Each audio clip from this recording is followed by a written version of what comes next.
করে দিলাম, কারণ এর চারপাশের পরিবেশটাই হচ্ছে এরকম, মনে হয় একটা ফটোগ্রাফির জন্য সেরা একটা স্থান।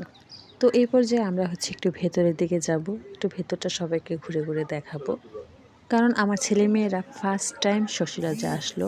তো এর আগে যেহেতু তারা আসেনি, তাই ওদেরকে সবটা ঘুরে ঘুরে দেখানোটা হচ্ছে আমাদের দায়িত্ব। আর আমাদের মূল আকর্ষণটা ছিল এই পুকুরের ঘাটটাতে বসে সুন্দর সুন্দর ভিডিও করব, ফটোশ্যুট কিনবো।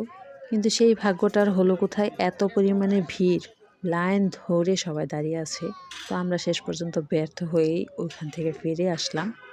তো এটা হচ্ছে রাজবাড়ির ভেতরের অংশ, আর এই পুকুর ঘাটটা হচ্ছে ঐতিহ্যবাহী একটা পুকুর ঘাট। তো সবার প্রধান আকর্ষণ হচ্ছে এই পুকুর ঘাটে ভিডিও বা ছবি করা। দেখতেই পাচ্ছেন যে কি পরিমাণ ভিড়।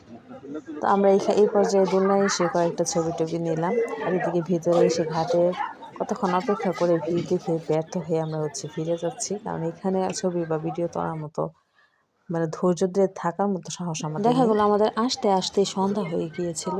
তো এই পর্যায়ে সবটা ঘুরে দেখতে দেখতে আমাদের কিন্তু ছুটির ঘন্টা বেজে গেল, শেষ হয়ে যাচ্ছে সময়। ওনারা বলছে যে সময় 10 মিনিট আছে, 15 মিনিট আছে, এরকমটা জানাচ্ছে পাশে ফুদিয়ে।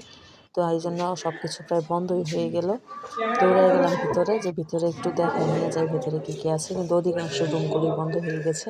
তো আমরা একটা রুমে ঢুকলাম, ঢুকে এই যে কয়েকটা জিনিসটা আমরা বাচ্চাদেরকে দেখাতে পারলাম। তো দেখেন রাজা বাদশাদের